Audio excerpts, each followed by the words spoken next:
In December of 2005, after having all these revelations, I decided to consult the I Ching, or the I Ching as people call it, which is a book, it's like Chinese philosophy and divination using yin and yang in hexagrams. Yin being two broken lines, yang being a straight line, and you make these lines up. Then you consult the book to see where to go to, and then you read what it has to say. So I just asked for where I'm going on my spiritual path. That's all I asked. And I did the divination, and it came up as hexagram 63, and there are 64 hexagrams in this book, and it can be anything from 1 to 64. When I read the divination, it said that I had crossed over. In other words, I'd left everything behind, and I was, for want of a better word, reborn again, I suppose. Everything was as it should be, and from this I would go into a decline, which would be I was going into yin. Because I was aware of all of this, it also said that by keeping myself as I was on this path, the decline would be neither here nor there. But it was going to be a big decline because I'd reached this point of crossing over the water. And I will come to this in a little while.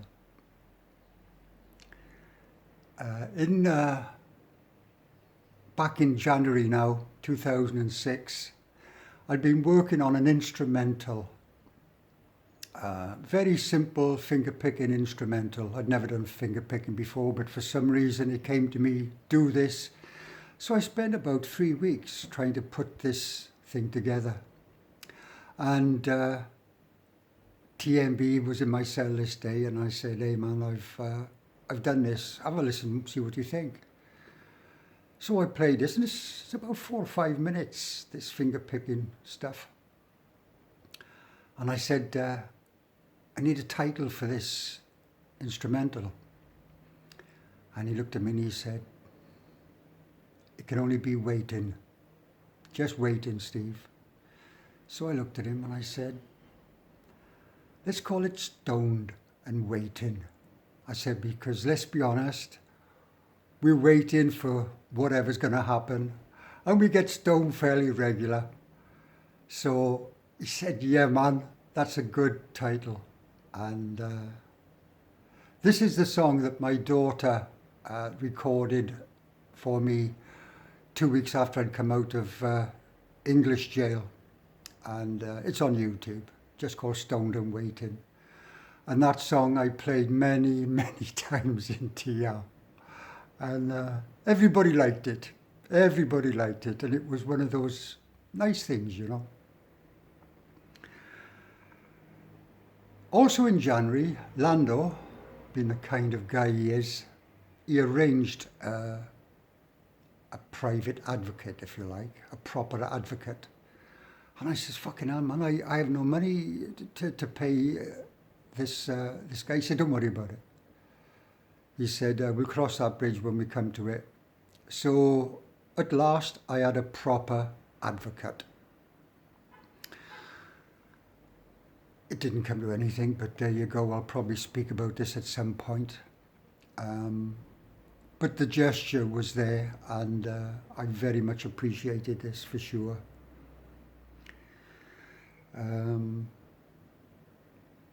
Also in February probably, in cell 20 next to me, 3 people with TB were put in there. And every night, it'd be cough, cough, cough, cough, cough, cough. And even Lando, who was at the other end on the opposite side, was complaining about their coughing. And one of them, he used to come to me and say, Stephen, coupons, you know, and I'd give him, you know, 20 or 30 coupons or rupees in coupons so he could get something from the canteen to help him out. And one day this, one of them, he was only a young lad, he was about 22, he was sat outside the cell, just sat on the floor. And I looked at this guy, and TMB was with me at the time, and I said, Steve, this guy is going to die. He's going to die, man. And there was no life in this lad, and it was so sad. One of the other revelations I had was emotion. It all went from me, okay? I didn't have no kind of emotion in my body at all. It was mad as bacon. And he said, you reckon? I said, he's going to die, man. Next morning, they unlocked us, and this lad was dead. They just carried him out, washed the cell down with some kind of disinfectant, I can't remember what it was called, locked the cell up, and the other two had to stay outside until evening time. They wouldn't let them back in. And then in the evening time, they went back in. And that was life in Tihar. It was so sad, like.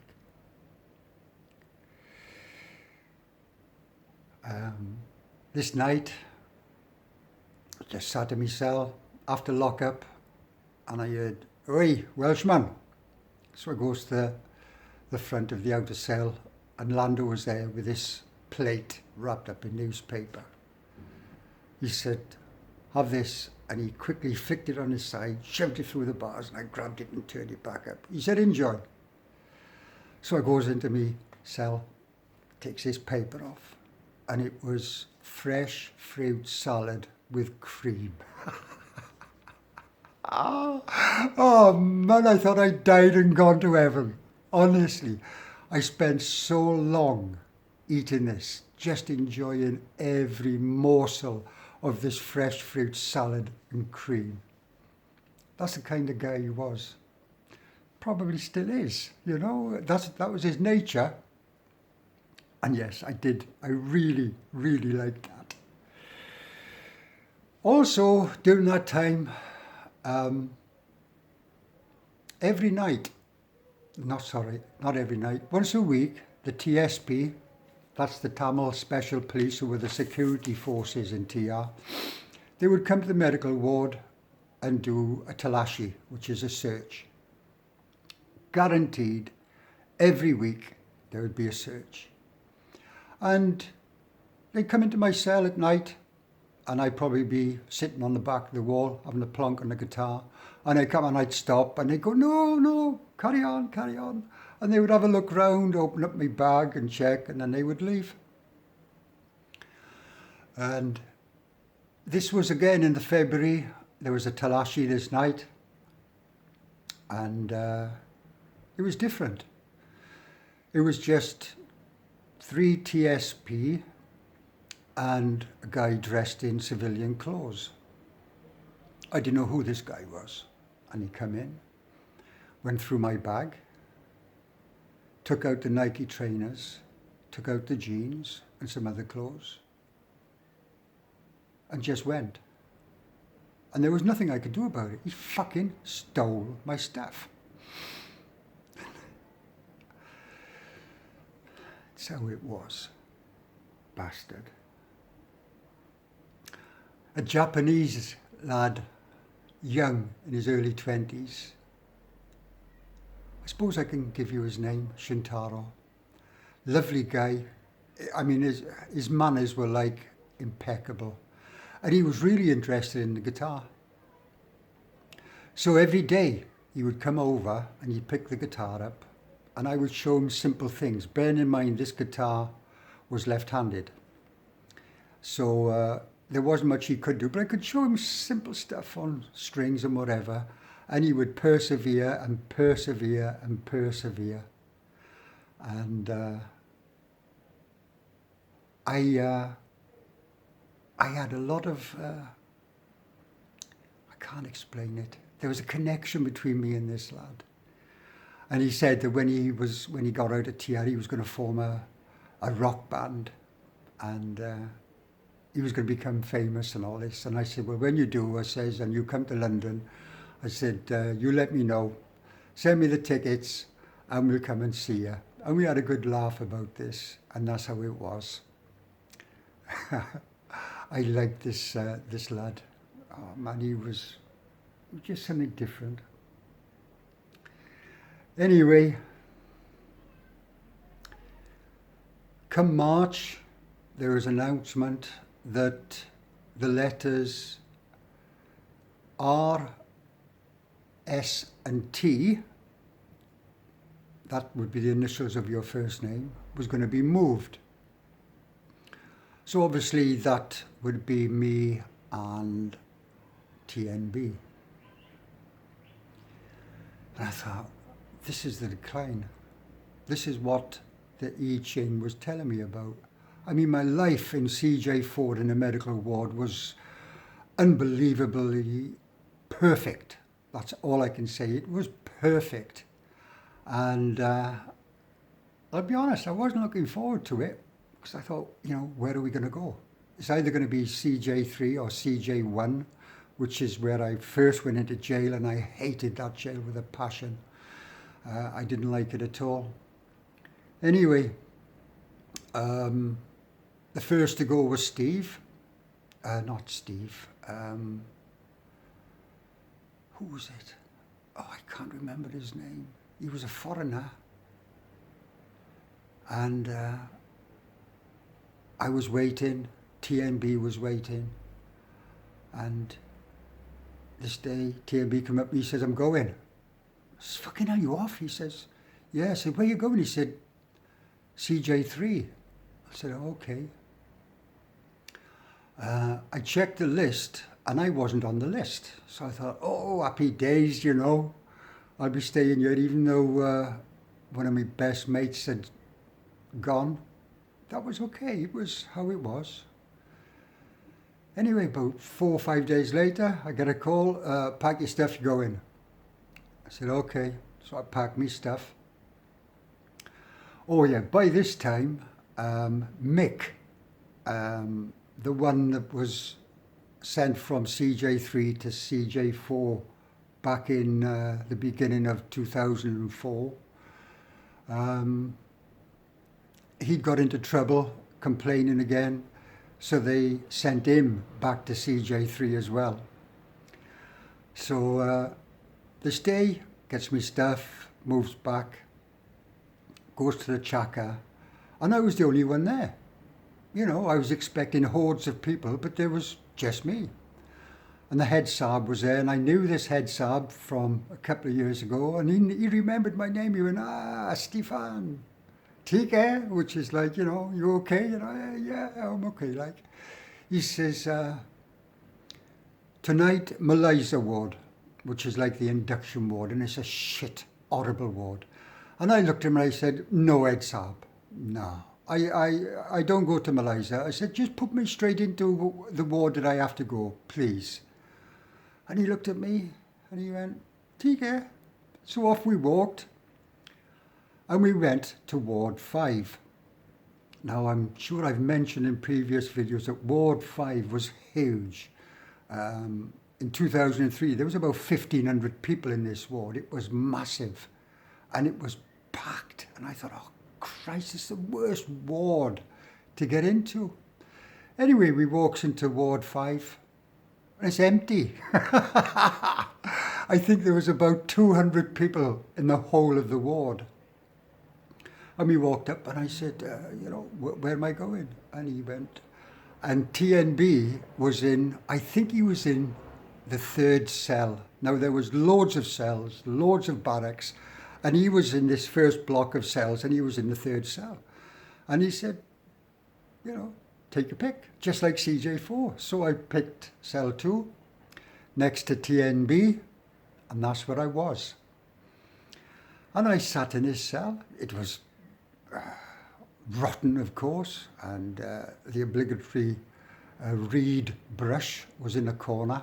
So I swept it out and connected back up with TNB, and it was nice, it was great. And that was my decline, if you like. Now, when I look at it, it wasn't. It was just the start of another beginning, if you like. That's all it was. And for the first, let me see, April, May, June, let me just have a look. I don't think there was much. Oh, yeah. Yeah, in the April, back end of April, I got mastitis yet again. And that would have been the last time. And I did the same stuff that I did in CJ4, use Reiki, use mudras, and within a week it had come up, gone down, and the story was finished. And that was the last time that I got this mastitis, fortunately. And it was sometime in June of 2006, I was given a lump of opium. Never had opium in my life, you know, and the guy said, just swallow it. So I necked this lump of opium like this, you know. And all that day, I wasn't in Tihar. I don't know where I was, but I was definitely not in Tihar. It was like, I mean, I was just laid down on my fatter on the floor. And it was like having waking dreams.